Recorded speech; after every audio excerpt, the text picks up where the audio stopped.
मोदी का दिमाग ठंडा है, ठंडा रहता है, लेकिन मोदी का लहू गर्म होता है। और अब तो मोदी की नसों में लहू नहीं, गर्म सिंदूर बह रहा है। प्रधानमंत्री नरेंद्र मोदी ने आज बीकानेर की जनसभा में ऑपरेशन सिंदूर को लेकर बड़ा बयान देते हुए कहा कि जो लोग सिंदूर मिटाने के लिए निकले थे, हमने उन्हें मिट्टी में मिला दिया। प्रधानमंत्री मोदी के इस बयान को लेकर सियासत तेज हो गई है। मैं देशवासियों से कहता हूं,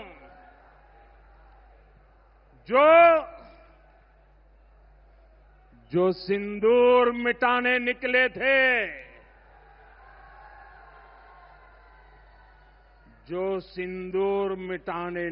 थे, उन्हें मिट्टी में मिलाया है।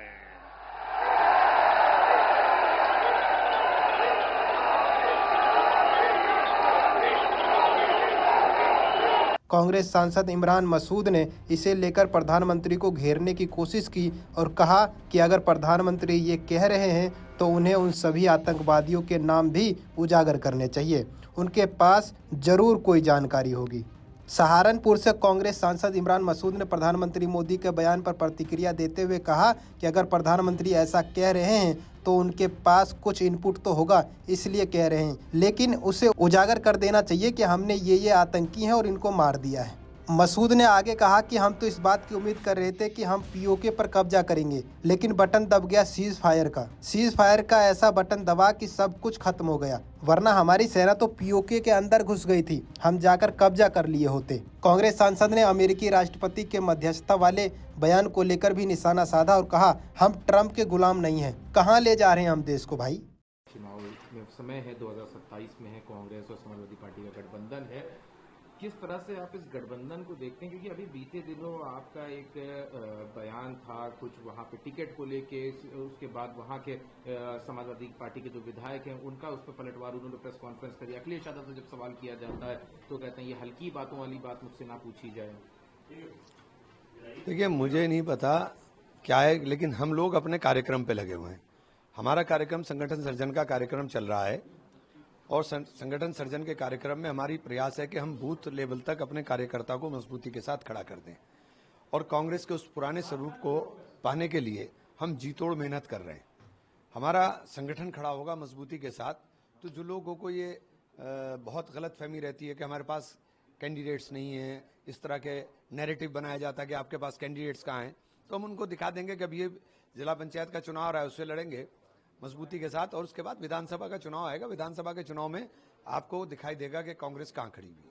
तो लेकिन जब आप समाजवादी पार्टी के साथ हैं तो कैसे, क्योंकि वहां पे जो परसेप्शन की आपने जो तो यही है कि अभी कैंडिडेट है, तो कैसे उस परसेप्शन को आप दोबारा मतलब एक परसेप्शन बना पाएंगे? नहीं, ये देखिए, ये गलत परसेप्शन बनाने का प्रयास करते हैं, ये गलत बात बोलने का काम करा जाता है।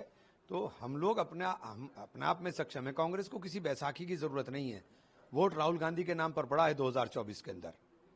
राहुल गांधी के नाम के ऊपर इमरान मसूद एमपी बना है, किसी और के नाम पर एमपी नहीं बना हूं मैं। लेकिन ये तो विधानसभा का चुनाव, और आप कह रहे हैं अब विधानसभा का चुनाव जब आएगा तो विधानसभा के चुनाव में जिसको अलायंस करना है या नहीं करना है ये तो पार्टी फैसला करेगी।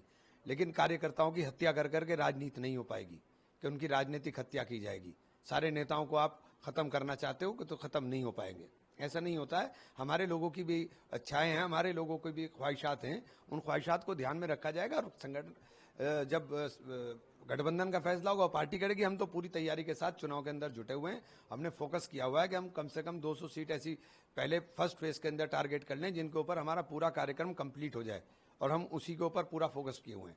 आपने कहा था बीतों पर है, और साथ में ये भी जब कहा गया कि जो इक्वेशन दिया जा रहा था 80-20 या ये सब पे, तो आपने कहा इज्जत के साथ ये भी आपने कहा। हाँ, मैंने कहा था 80-20 80-17 का फार्मूला नहीं चलेगा, बिल्कुल भी नहीं चलेगा। हम पार्टी नेतृत्व के सामने भी बात को रखने का काम करेंगे कि उत्तर प्रदेश के अंदर अगर पार्टी को खड़ा करना है तो पार्टी को अपने पैरों पर खड़ा करना है। हमें किसी पैसाखी की जरूरत क्यों पड़ रही है? हम कोई भिखारी नहीं है कि हमें भीख में कुछ चाहिए। लेकिन अभी नंबर ऑफ पार्टी है, तो सरकार भी तो बना रहे थे। ये क्या बात हो गई साहब? सरकार भी तो बना रहे थे। आप तो 300 के पार जा रहे थे कि सरकार बन जाएगी और इतने आ जाएंगे। क्या क्या ये कोई राजनीति का कोई पैमाना थोड़ा ही ना है। रातों रात के अंदर आम आदमी पार्टी ने 67 सीटें हासिल कर ली थी, तो कोई उम्मीद कर रहा था कि 67 सीट आम आदमी पार्टी हासिल कर लेगी? ये परसेप्शन है, नैरेटिव है। इस वक्त देश के अंदर सब जान रहे हैं कि देश के अंदर मजबूती के साथ अगर बीजेपी को कोई जवाब दे सकता है, उसका नाम राहुल गांधी है। उसके अलावा कोई नहीं है जो बीजेपी को मुंह तोड़ जवाब दे सकता है। प्रदेश का परसेप्शन है वो तो समाजवादी पार्टी का है, कह रहे हैं कि प्रदेश का और देश का परसेप्शन अलग अलग नहीं होता, अलग अलग नहीं होता। राहुल गांधी हैं। राहुल गांधी का मुकाबला इस वक्त कोई नहीं कर पाएगा। राहुल गांधी की हुई एक भी बात आज तक गलत साबित नहीं हुई, आज तक गलत साबित नहीं हुई। और उत्तर प्रदेश के पर्सपेक्टिव में यही बात में सबसे बड़ा वोट बैंक तो मुसलमान है। कहीं मुसलमान का नाम दिखाई देता है? कहीं दिखाई देता है? पीडीए में कहाँ है मुसलमान? वो तो कहाँ है पीडीए में मुसलमान? बताओ ना मुझे को, कहाँ है मुसलमान? कहाँ है मुसलमान? क्या हम सिर्फ वोट और दरी बिछाने के लिए? अखिलेश जी से हमारे बारे में पूछेंगे, हम छोटे नेता, हम तो छोटे नेता हैं, हम तो अब्दुल हैं। अब्दुल का काम पंचर लगाना है, आपको अब्दुल से सिर्फ दरी बिछवाना है।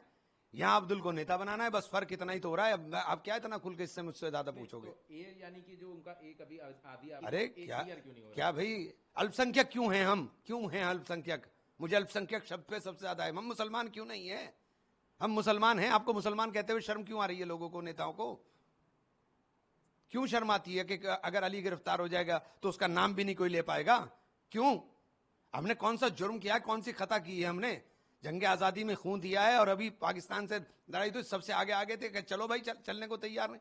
हमारा नाम लेते हुए आपको शर्म क्यों आती है भाई? आपने अली का नाम लिया, अली खान महमूदाबाद के ऊपर ये कहा गया कि अगर सपा की तरफ से ट्वीट ज्यादा हो जाएगा, दिक्कतें हो जाएंगी। अरे ठीक है ना, मुसलमान के लिए तो यही दिक्कत आती है आपको।